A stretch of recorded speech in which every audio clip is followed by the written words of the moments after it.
8 से 9 वाले में दे दीजिएगा प्लीज। और क्या लिखेंगे? Condition of women. वुमेन। ठीक है, और बताइए।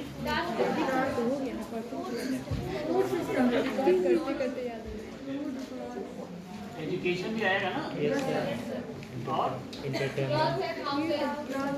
फिर से वही शुरू क्या हो गया ना, फूड हो गया, क्लास हो गया, एंटरटेनमेंट हो गया, क्लियर। और क्या हो गया? समाधान पद्धति से कहते हैं, हो गया ना। ये 4-5 पॉइंट का हमें सोसाइटी देखना है। और फिर क्या देखना है कि वैदिक एज में क्या, एक वैदिक में क्या स्थिति थी और लेकर वैदिक में क्या स्थिति, ठीक है ना, यानी उत्तर वैदिक का क्या स्थिति, ठीक है ना। तो ये सोसाइटी में हमने देखा, सोसाइटी में 2 चीजें छूट गई थी चेंजेस में, एक गोत्र व्यवस्था और एक आश्रम व्यवस्था, ठीक है ना, क्लियर। तो गोत्र व्यवस्था क्या है पता है? गोत्र का क्या अर्थ होता है? किस स्कूल में जाते हैं? क्या होता है? हमने से प्रत्येक का क्या है, गोत्र होता है ना, किसी ऋषि के नाम पे होता है। तो धीरे धीरे क्या हुआ, गोत्र, मतलब हमारी शादियां क्या है, समान गोत्र में नहीं होती ना। तो ये प्रथा कहाँ से हुई? ये इसके समाज में क्या हुआ, गोत्र व्यवस्था है और आश्रम व्यवस्था। आश्रम व्यवस्था समझते हैं क्या होता है? क्या होता है? देखिए, ये माना जाता है ना कि 100 वर्ष की आयु है ना हमें, क्या हुआ, पहले के 25 साल, फिर 25 साल, फिर 25 साल और फिर 25 साल, ठीक है ना। ये क्या है? ब्रह्मचर्य, ठीक है ना। मतलब क्या, इसमें आपका क्या कार्य होगा? एजुकेशन, ठीक है ना, क्लियर। अब ये क्या होगा? गृहस्थाश्रम। इसमें क्या करेंगे आप? शादी विवाह जो है क्या होगा? नहीं होगा, जो परंपरा चली आएगी ना, शादी विवाह, बच्चे जो होते हैं और सब क्या इसमें आएगा, विवाह आपका आ गया, ठीक है ना, ये सब जो। और उसके बाद क्या होगा? वानप्रस्थ आएगा। वन और प्रस्थ मतलब क्या? जाना, जाना मतलब ये क्या होगा? 50 के बाद ये 75, 50 से 75, इसमें क्या होगा? मतलब वनों में जाके आप कैसे रहेंगे? गृहस्थ जीवन त्याग देंगे आप, ठीक है ना, पारिवारिक मोह माया को त्याग देंगे और वनों में रह के अपना जीवन व्यतीत करेंगे, ठीक है ना। और संन्यास में क्या होता है?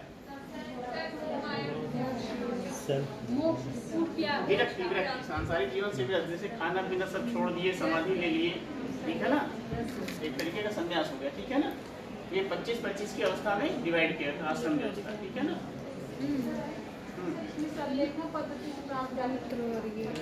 तो जैन धर्म का देखिए अलग अलग है ना, जैसे संन्यास है ब्राह्मण धर्म में, तो जैन धर्म में क्या है, संलेखना कहा जाता है, ठीक है ना। तो क्लियर हो गया आश्रम व्यवस्था, ठीक है ना। 4 पुरुषार्थ जो होते हैं कौन कौन से? धर्म, अर्थ और काम, मोक्ष, यही चीज है, धर्म, अर्थ, काम और मोक्ष, ठीक है ना। अर्थ और काम किसमें आएगा? किससे है? ठीक है ना। धर्म किससे है? धर्म क्या मतलब कर्तव्य पालन, एजुकेशन आपका क्या है, ये इसमें आएगा, ठीक है ना। तो गोत्र और आश्रम व्यवस्था कहाँ से आई? उत्तर वैदिक काल। और आश्रम व्यवस्था ना एकदम लास्ट में, क्योंकि जाबालोपनिषद में है ना, चारों आश्रमों का उल्लेख कहाँ पे है? जाबालोपनिषद में, ठीक है ना, क्लियर। तो अब हम इकोनॉमी देख लेते हैं और रिलीजन देख लेते हैं, फिर अभिषेक जी की पॉलिटिकल क्लास होगी, ठीक है ना। ये बताइए इकोनॉमी कैसी होगी? आर्य क्या थे? कबीलाई थे ना, तो मकड़ी जीवन था ना उनका, तो क्या होगा? क्या होगा इनका? कोई कृषि कब होती है? जब एक निश्चित क्षेत्र होता है ना, ये तो कबीलाई थे, मकड़ी थे, तो इकोनॉमी कैसी होगी इनकी? डोमेस्टिकेशन क्या होगा? पशुपालन पे ज्यादा जोर देंगे ना, अपने साथ पशु लेकर चलते थे, फिर एक स्थान से दूसरा चले जाते थे, कह सकते हैं। तो क्या करेंगे? पशुओं को पशुपालन, और इसका कैसे पता चलता है? गाय शब्द से, जो भी जीवन की जो भी लाइफ की एक्टिविटीज क्या उसको क्या करते थे, गाय के माध्यम से करते थे। जैसे समय को क्या कहा जाता था, गोधूली कहा जाता था ना, गोधूली कहा जाता था ना। राजा को क्या कहा जाता था, गोत्र, गोपति, ठीक है ना। पुत्री को क्या कहा जाता था, दुहिता। ये सब क्या है, गाय से ही तो है। तो इससे क्या पता चल रहा हमें कि गाय का विशेष महत्व था आरोग्य के लिए, ठीक है ना। क्लियर। तो पशुपालन का महत्व ज्यादा था, कृषि का डेवलपमेंट नहीं कर पाए थे। कृषि कब आएगी, जब किसी स्थायी जगह रहने लेंगे, ठीक है ना, तो कृषि आएगी। और स्थायी जगह थे नहीं, ये क्या थी, घुमक्कड़ी थे, कबीलाई थे, ठीक है ना। फिर क्या आएगा, कृषि में क्या आएगा, इनका मुख्य पेशा क्या था, पशुपालन। कृषि में इनको चूंकि लोहे का ज्ञान था नहीं, ठीक है ना, तो क्या प्रयोग करते थे, लकड़ी का हल्का प्रयोग करते थे। उत्पादन क्या होगा, सीमित होगा। जो फसल होगी वो क्या, विविधता नहीं होगी। और ऋग्वेद में केवल एक अनाज का उल्लेख होता है, वो क्या है, यव, जौ, ठीक है ना। यव कहते हैं उसको, मतलब जौ, ठीक है ना। और अनाज क्या थी, इनको जानकारी नहीं थी, ठीक है ना। फिर देखिए, अब बताइए जो उद्योग धंधे हैं वो कैसे होंगे,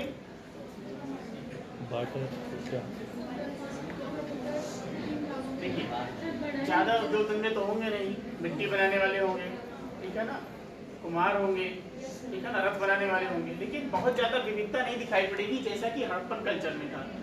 हड़प्पन कल्चर में क्या था, ईंट बनाने वाले अलग थे, कपड़े बनाने वाले अलग थे, ठीक है ना। तो ऐसा यहाँ नहीं दिखाई पड़ता, ठीक है ना। क्यों नहीं दिखाई पड़ता, क्योंकि कोई स्थायी जीवन इनका नहीं था, एक जगह रहकर नहीं रहते थे, ठीक है ना। फिर बताइए क्या आएगा, व्यापारी। व्यापार में क्या है, यहाँ भी एक्सचेंज, इनको सिक्कों का ज्ञान तो था नहीं, तो क्या था, एक्सचेंज में कुछ होगा ना, वस्तु विनिमय प्रणाली, ठीक है ना। क्लियर। उसके बाद बताइए व्यापार कैसे होगा, यहाँ पे केवल पढ़ी की चर्चा होती है। पढ़ी एक व्यापारियों का समूह था जो गायों की चोरी करता था, क्योंकि क्या था, गाय प्रमुख था। तो व्यापार में क्या करते थे, पढ़ी एक समूह का उल्लेख मिलता है, क्या गाय की चोरी किया करते थे, उनकी गाय ले गए, वहां ले गए, यही काम था उनका। और व्यापार क्या था, बाह्य व्यापार कोई जानकारी इनको नहीं थी, ठीक है ना, जैसा कि हड़प्पन कल्चर में था। तो क्या था, सब सीमित था ना, क्योंकि पशु आधारित थी, आयावरी थे, घुमक्कड़ी थे। तो क्या था, अर्थव्यवस्था का आधार क्या था, पशुपालन था। अच्छा, नेचर क्या होगा इकोनॉमी का, बताइए, इसका स्वरूप क्या होगा, दो प्रकार का होगा। देखिए, एक तो सब्सिस्टेंस होगा ना, क्या होगा, निर्वाह मूलक, और क्या होगा, गिफ्ट इकोनॉमी। क्या होगा, निर्वाह मूलक और गिफ्ट प्रणाली, ठीक है ना। कैसे, इतना उत्पादन तो कर नहीं पाते, क्या विशेष पैदा करें, व्यापार वाणिज्य को बढ़ावा मिले, तो क्या होगा, जीवन निर्वाह के लिए जो जरूरी था उतना ही उत्पादन कर पाते थे, ठीक है।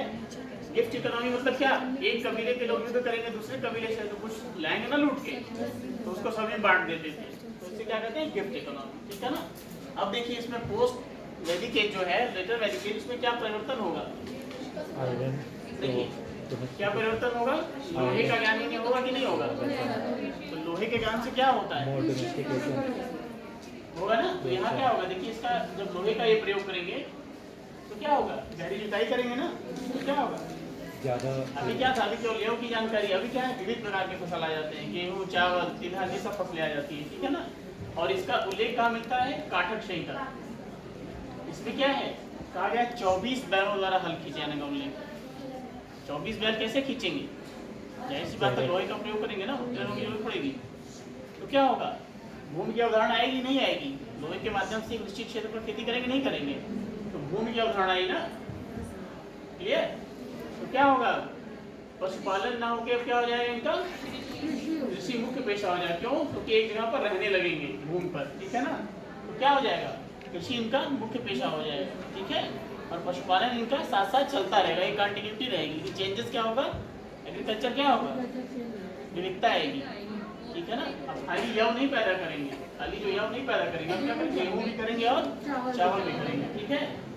उसके बाद देखिए जब क्या होगा, कृषि में एक्सेस प्रोडक्शन होगा तो क्या होगा, मार्केट डेवलप होगा कि नहीं होगा, ठीक है ना। तो क्या होगा? हाँ, व्यापार क्या होगा? अब जो ये था, जो उद्योग धंधे, इसमें क्या होगा?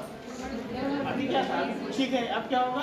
कई उद्योग धंधे, जैसे वाजस्नेयी संहिता है। क्या है? वाजस्नेयी संहिता। इसमें कई प्रकार के शिल्पों का उल्लेख है, क्राफ्ट का, जैसे जुलाहे का मिलेगा, ठीक है ना, कपड़ा बनाने वाले का, जो चमड़े का काम करते हैं उनका मिलेगा, ठीक है ना, बर्तन बनाने वाले का। तो इसमें क्या होगा? वैरायटी बढ़ेगी नहीं बढ़ेगी, ठीक है ना, क्लियर। फिर हम क्या देखेंगे? उद्योग धंधे, ठीक है ना। तो यही तो हुए। जुलाहा क्या करेगा बताइए? कपड़ा बनाएगा। अब देखिए, यहीं से क्या होगा? नगरीकरण की प्रक्रिया भी स्टार्ट होगी। लेटर वैदिक एज जो है उसके लास्ट में क्या होगा बताइए? जब क्या होगा? ये जो जुलाहे का काम करते हैं, ये काम करते हैं, क्या करेंगे? क्या करेंगे? जहाँ काम करते हैं उसी के आसपास रहने लगेंगे। तो क्या होगा? धीरे धीरे क्या होगा? ये अलग बस्तियाँ हो जाएंगी ना, धीरे धीरे क्या होगा? नगरों के रूप में डेवलप हो जाएंगी। यानी एक प्रकार का कार्य करने वालों का एक जगह बस जाएंगे। होता है कि नहीं होता है? नहीं कहते हम कि ये बैंक रोड है तो क्या है? बैंक है कि नहीं है? तो इसी तरीके से क्या होगा? इनका जुलाहे का क्या अलग अलग हो जाएंगे, ठीक है। तो क्या होगा? जहाँ रहेंगे आसपास क्या होगा? मार्केट डेवलप होगा। मार्केट से क्या होगा? नगरों का विकास होगा। क्लियर? अब देखिए, अब नेचर भी चेंज आएगा कि नहीं आएगा? अब नेचर क्या हो जाएगा? अब आपको नहीं कहेंगे निर्वाह मूलक है कि अपने जीवन यापन के लिए कर रहे हैं। अब क्या होगा? ज्यादा उत्पादन कर रहे हैं ना, तो क्या होगा? स्थायी जीवन तो बड़ा बढ़ावा मिलेगा ना, एक जगह रहने लगेंगे, ठीक है। तो अब नेचर क्या है? गिफ्ट इकोनॉमी की नहीं रह जाएगी, ठीक है ना, ये। और देखिए, टैक्सेशन में परिवर्तन आएगा ना। हमने जब पॉलिटिकल कंडीशन देखा तो क्या देखा था? केवल बलि का उल्लेख मिलता था ना। यहाँ क्या होगा? टैक्सेशन में परिवर्तन आएगा कि नहीं आएगा? भाग और शुल्क का भी उल्लेख मिलता है। भाग क्या था? भूमि का, यानी भूमि से क्या था? अब कर लिया जाने लगा, ठीक है ना। क्लियर हो गया ना। चुंगी का टोल टैक्स था, चुंगी का जिसे कहते हैं, ठीक है ना। जैसे आप व्यापार कर रहे हैं तो क्या है? आपसे प्रकार का टैक्स लिया जाता था, ठीक है ना, इसी प्रकार का करता। लेकिन ये ध्यान रखिएगा कि लेटर वैदिक एज जो है उसके बाद ही शुरू हुआ है। भारत में जो अर्बनाइजेशन की प्रक्रिया है वो कब है? 6th सेंचुरी BC से, ठीक है ना, जिसे हम क्या कहते हैं? Second urban civilisation. क्लियर? चलिए रिलीजन देख लेते हैं।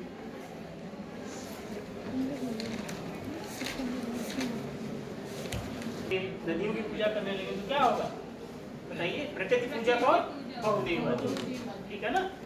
क्लियर? क्या हो जाएगा? ये क्या करेंगे? और बहुदेववादी, ठीक है ना। अब देखिए, क्वेश्चन क्या पूछा था? देवताओं का वर्गीकरण, ठीक है ना। तो यास्क एक लोग थे, उनके ग्रंथ का नाम क्या है? निरुक्त। इन्होंने इसमें क्या किया? ऋग्वेदिक 33 देवताओं का उल्लेख किया है। कितने? 33 देवताओं का उल्लेख किया। बहुदेववादी थे कि नहीं थे? 33 देवताओं का। उसमें इन्होंने क्लासिफिकेशन क्या किया? पृथ्वी के देवता, आकाश के देवता और अंतरिक्ष के देवता, ठीक है ना।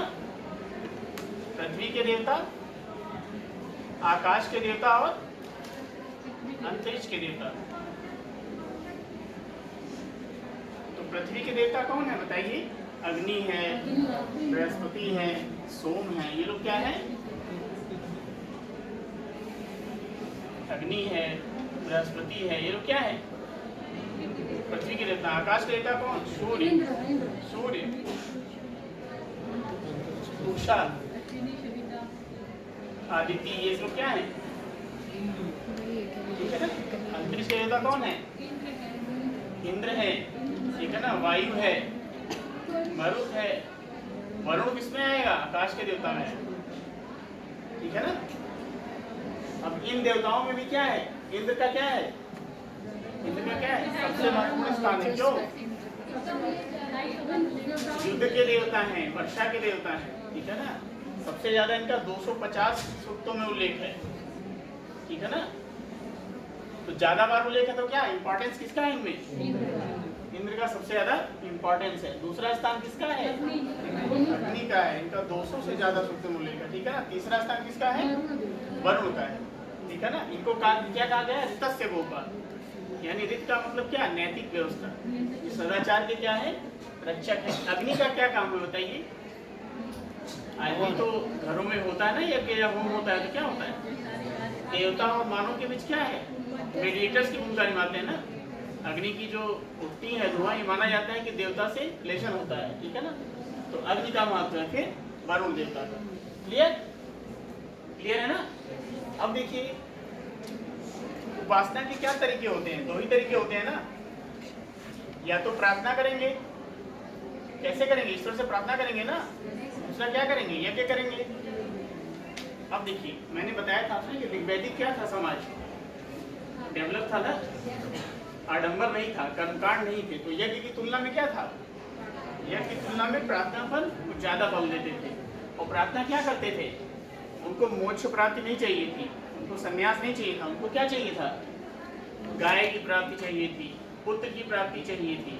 पुत्री की नहीं, उनको ज्यादा ज्यादा पुत्र चाहिए थे, क्योंकि कबीलाई संस्कृति, उनको युद्ध करना था, ठीक है ना। तो यानी भौतिक सुखों की प्राप्ति चाहते थे, न कि आध्यात्मिक सुखों की, ठीक है ना। उनकी उपासना का क्या उद्देश्य था?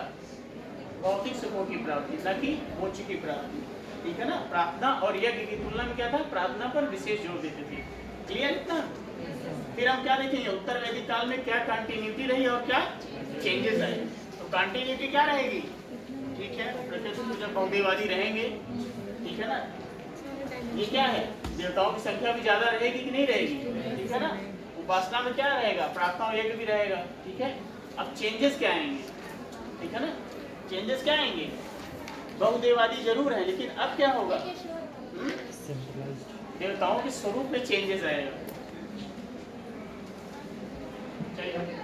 हाँ ठीक है, देखिए अब क्या होगा? त्रिदेव का कॉन्सेप्ट आएगा ना। जैसे क्या है? प्रजापति, इंद्र के स्थान पे कौन आ जाएगा? प्रजापति, विष्णु और रुद्र। रुद्र मतलब शंकर, हो गया ना। ब्रह्मा विष्णु महेश, त्रिदेव की कल्पना आ जाएगी ना उत्तर वैदिक काल के अंत में। इनके स्थान पर क्या होगा? इंद्र, अग्नि और वरुण के स्थान पर प्रजापति, विष्णु और रुद्र की अवधारणा आ जाएगी, ठीक है ना। अब एक समझ लीजिए बस। अब देखिए उपासना पद्धति में परिवर्तन आ जाएगा। अब क्या होगा? मैंने क्या कहा कि संपत्ति की अवधारणा आई, भूमि की अवधारणा आई, ठीक है ना। तो क्या हो जाएगा? प्रार्थना की तुलना में यज्ञ का महत्व बढ़ जाएगा, ठीक है ना। अब क्या हो जाएगा? आडंबर रहित धर्म क्या होगा? आडंबर युक्त हो जाएगा। अब पुरोहित क्या करेंगे? धन की लालसा में अधिक से अधिक यज्ञ करेंगे। कहा जाता है राजसू योग में राजसू यज्ञ जो होता था उसमें 2,40,000 गाय पुरोहितों को मिलती थी। वो तो अतिशयोक्तिपूर्ण लिखा होगा, लेकिन मान लीजिए 500 भी मिलती है तो क्या होगा? अब क्या हो गया? यज्ञों के माध्यम से क्या अधिक से अधिक धन लोलुपता बढ़ी। पुरोहित ने क्या कल्पना की कि हमें अधिक से अधिक धन मिले। राजसू यज्ञ, वाजपेयी यज्ञ, अश्वमेध यज्ञ होने लगे व्यापक पैमाने पर। तो यज्ञों का महत्व बढ़ गया। अब क्या था? आडंबर रहित धर्म क्या हो गया? आडंबर लुप्त हो गया, ठीक है ना। फिर हम देखेंगे कि इसी की प्रतिक्रिया में क्या होगा? उपनिषद आएंगे, उपनिषदिक दर्शन आएगा। उसमें क्या कहा जाएगा? यज्ञ क्या है? टूटी हुई नाव है, इस पर बैठकर आप जीवन रूपी भवसागर को पार नहीं कर सकते हैं, मुंडकोपनिषद में कहा गया। फिर क्या होगा? जब इसकी आलोचना हुई तो क्या होगा? इसी उपनिषदी दर्शन पर आधारित होकर क्या होगा? 6वीं शताब्दी ईसा पूर्व में नवीन धर्मों का उदय होगा। कौन कौन से? बौद्ध, जैन और कई प्रकार के धर्म, ठीक है ना। हाँ बिल्कुल बिल्कुल। अब ये देखिए ना, मैंने क्या अभी देखिए उषा आदि की क्या है? देवियों का स्थान कम है, उनकी संख्या कम। मतलब क्या? ये क्या दर्शाता है? स्त्रियों की हीनतम दशा को दर्शाता है, ठीक है ना। उत्तर वैदिक काल में क्या हुआ था? सामाजिक स्तर में देखा था ना, स्त्री गिरावट आई थी। तो ये भी तो है, देवियों का स्थान क्यों कम है, ये भी तो दर्शाता है। मेल डोमिनेटेड सोसाइटी थी। क्लियर? ये धर्म इस तरह से क्वेश्चन आया हुआ है, ठीक है ना। सर मूर्ति पूजा होती थी? नहीं, मूर्ति पूजा का साक्ष्य नहीं मिलता। हड़प्पा सभ्यता में था, यहाँ मूर्ति पूजा का साक्ष्य नहीं मिलता, ना ही मंदिरों के अवशेष मिलते हैं, ठीक है ना। मंदिर निर्माण की परंपरा कहाँ प्रारंभ हुई है? गुप्त काल से प्रारंभ हुई है ना। हड़प्पा में क्या था? मूर्ति पूजा थी, लेकिन मंदिरों के अवशेष नहीं मिलते, ठीक है ना। क्लियर? तो आज का क्वेश्चन जरूर आप देखिएगा, यूपीएससी में जो आया है कि वैदिक धर्म क्या है, उस पर जो देवताओं का वर्गीकरण है, ठीक है ना, और स्वरूप पर प्रकाश डालिए। ऋग्वैदिक देवताओं के वर्गीकरण और धर्म के स्वरूप पर प्रकाश डालिए। ये क्वेश्चन आया कब? यूपीएससी 2020 में मेंस का पेपर में आया, ठीक है ना, हिस्ट्री में। हुआ ना वैदिक धर्म से। तो जब आप कंटिन्यूटी और चेंजेस को देखेंगे ना तो इस क्वेश्चन को आसानी से लिख ले जाएंगे, ठीक है ना, क्लियर। तो इसको आप लोग लिख के लाइएगा। तो ये वैदिक हमारा समाप्त हो गया। कल फिर हम एक बार जब स्टार्टिंग करेंगे तो क्या होगा, फिर से आप लोग को